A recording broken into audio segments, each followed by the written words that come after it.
Assalamualaikum warahmatullahi wabarakatuh. Berjumpa kembali dengan saya channel Al Husain.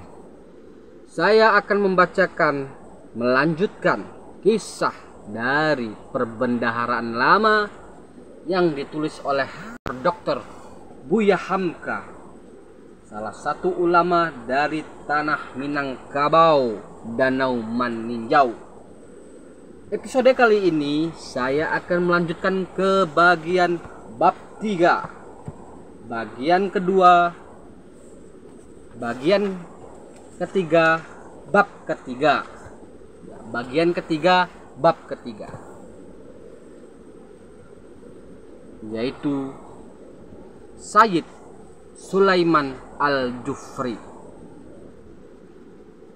Bismillahirrahmanirrahim.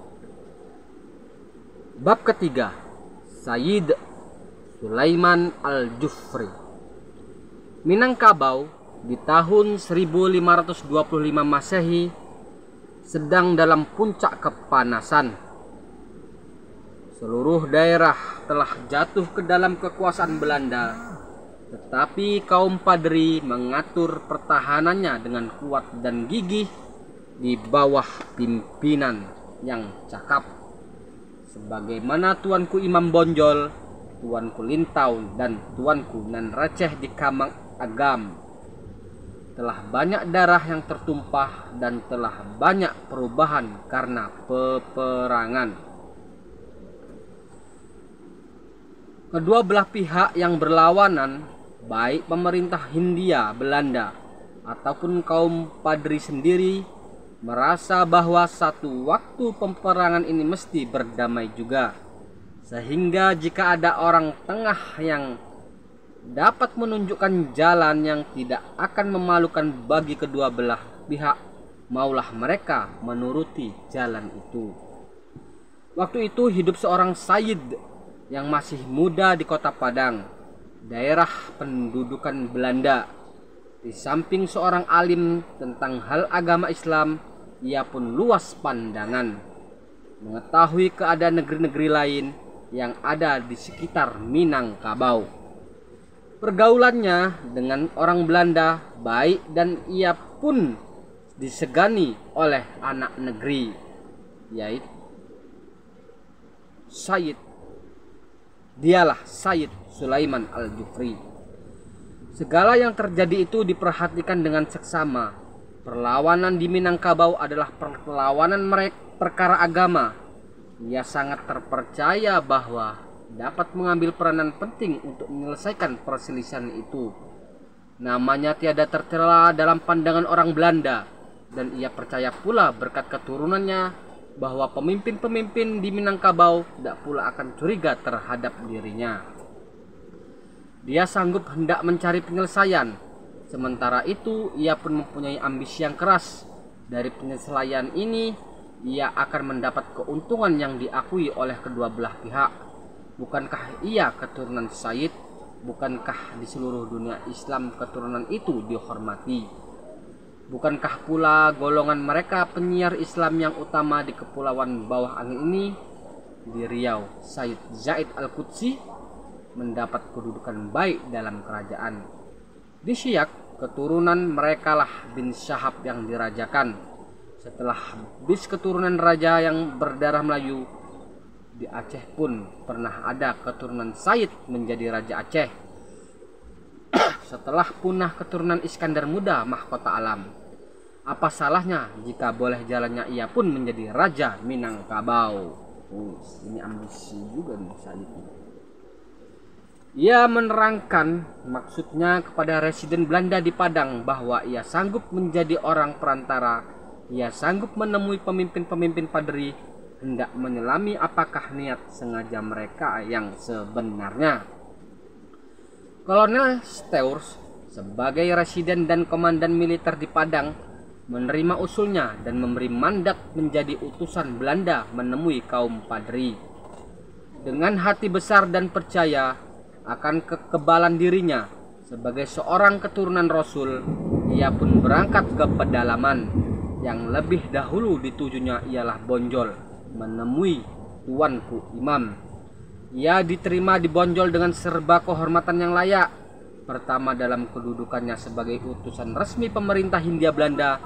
Kedua, karena memang ia bangsa Said.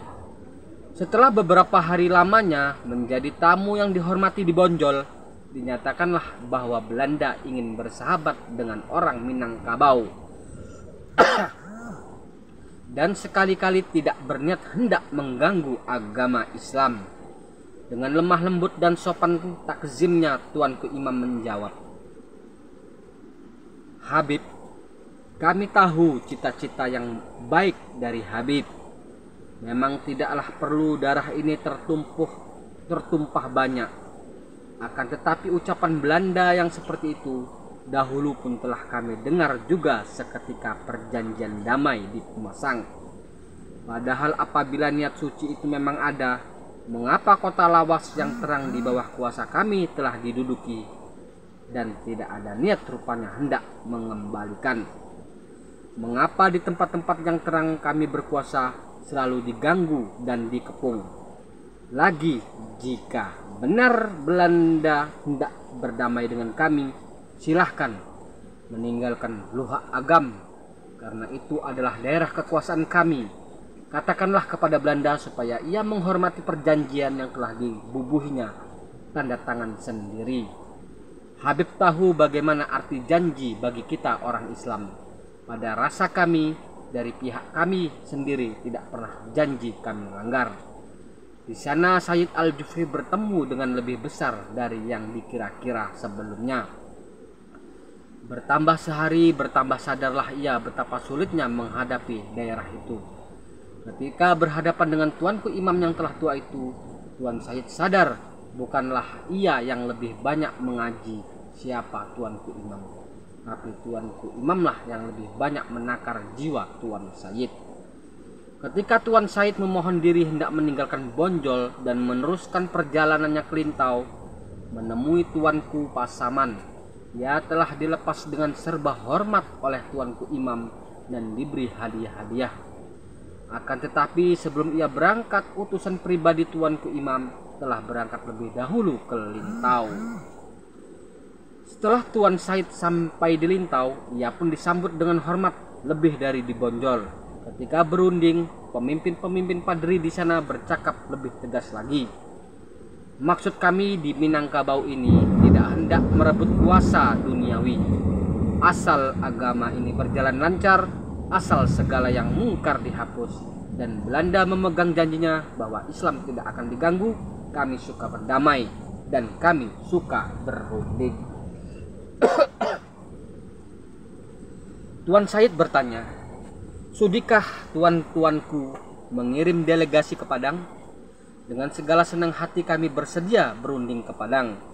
Kabar itu disampaikan oleh Tuan Said ke Padang, dan Padang pun bersedia menerima utusan itu. Pada tanggal 29 Oktober 1825 Masehi. Pada tanggal 29 Oktober 1825 Masehi, sampailah delegasi padri di Padang, diketuai oleh Tuanku Keramat sebagai wakil mutlak dari Tuanku Pasaman di Lintau. Anggota delegasi terdiri dari Tuanku Bawah Tabing, Tuanku di Guguk di 50 Koto, dan Tuanku di Ujung sebagai wakil dari Tuanku Nan Receh di Agam.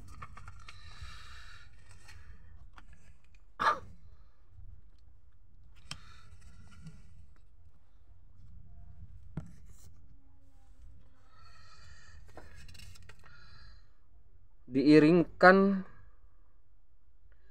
oleh 8 orang pemuda padri.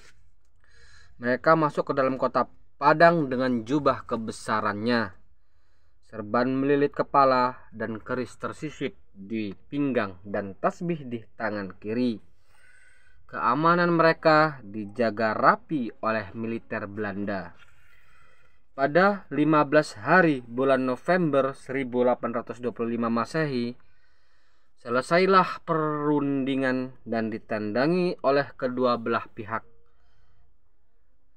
dan ditandatangani oleh kedua belah pihak. Belanda berbesar hati karena banyak pemimpin Paderi tidak ikut dalam peperangan itu, dalam perjanjian itu. Dengan demikian, Belanda berharap mereka berpecah, terutama Tuanku Imam di Bonjol.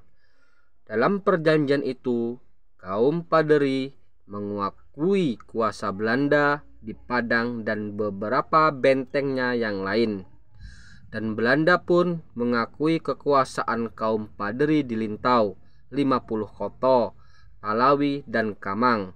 Dan pemerintah Belanda berjanji pula tidak akan mencampuri urusan agama.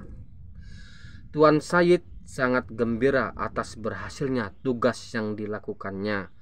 Sehabis perundingan itu, ia pun telah turut kembali ke pedalaman bersama para delegasi itu, hidup bercampur gaul dengan kaum Paderi, sau menyau ilmu. Dicobanya mempermainkan seligi balik bertimbal, tidak ujung pangkal mengena. Belanda tidak curiga kepadanya dan kaum Paderi pun menerimanya dengan segala senang hati karena tidak ada yang rahasia.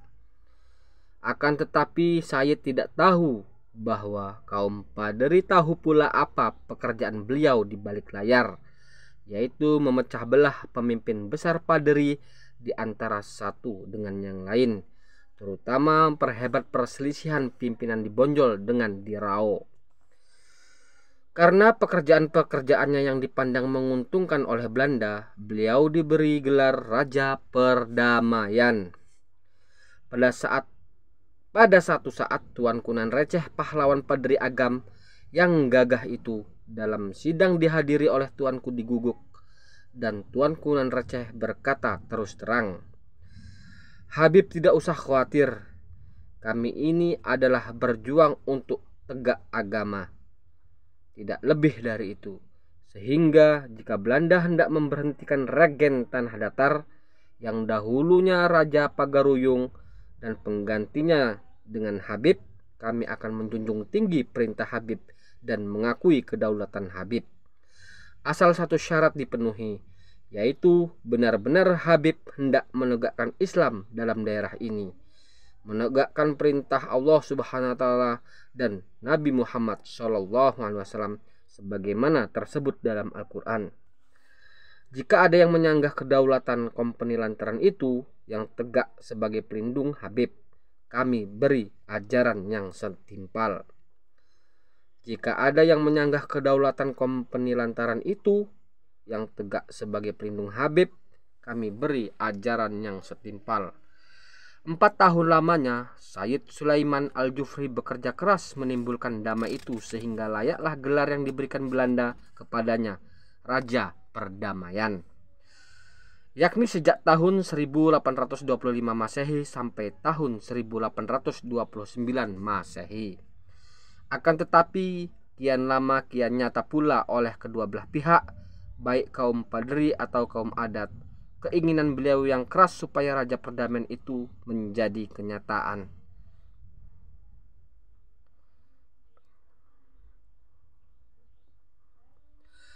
Dalam bulan April 1829 Masehi, saat beliau sedang tidur dalam sebuah surau di Balai Tengah Lintau, pintu surau diketuk dengan keras oleh beberapa orang. Lalu Tuan Said diseret ke halaman dan dibunuh mati bersama dengan seorang Arab pengiringnya. Menurut laporan dari asisten Residen Landre, yang membunuhnya itu adalah hulu-balang suruhan dari Tuan Kulintau yang cemburu atas sikap Tuan Said yang selalu menanamkan bibit perpecahan antara mereka. Akan tetapi Kolonel Ridros de Sturz keras menyangka bahwa yang membunuh bukanlah kaum Paderi, melainkan suruhan dari Regen Tanah Datar. Sebab dekat-dekat akan terbunuh itu, Said Sulaiman Al-Jufri pernah menyatakan bahwa bahaya yang mengancam dirinya dari pihak penyokong-penyokong Belanda sendiri lebih besar dari bahaya dari pihak Paderi. Maksud Sayyid Sulaiman Al-Jufri berhasil mendirikan sebuah kerajaan Minangkabau berdasarkan Islam, disokong oleh beberapa orang padri, tetapi perang tidak juga akan damai, sebab masih banyak di antara mereka yang tidak bisa menyetujuinya. Di antaranya Tuanku Imam Bonjol yang tidak turut mengirim utusan ke Padang pada bulan November 1525 Masehi. Jika hal itu berhasil, niscaya kedudukan Minangkabau dalam demokrasi Islam di zaman ini tidak akan banyak ubahnya dengan kerajaan Syiak Sri Indrapura atau kerajaan-kerajaan Melayu Sumatera Timur. Sebab kekuasaan yang dipegang oleh kaum ulama yang fanatik sebagai kaum padri itu tidak juga kurang kerasnya. Apalagi jika gelar tuanku itu telah diturunkan kepada anak dan turunan yang semangat imannya tidak serupa lagi dengan nenek moyang yang digantikannya. Demikianlah bacaan kisah yang ditulis oleh Profesor Dr. Buya Hamkah,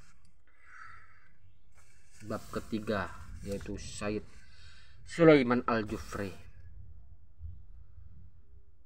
Episode berikutnya saya akan membaca tentang Nantongga Megat Jebang bab keempat.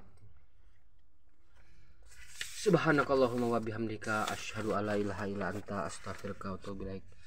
Assalamualaikum warahmatullahi wabarakatuh.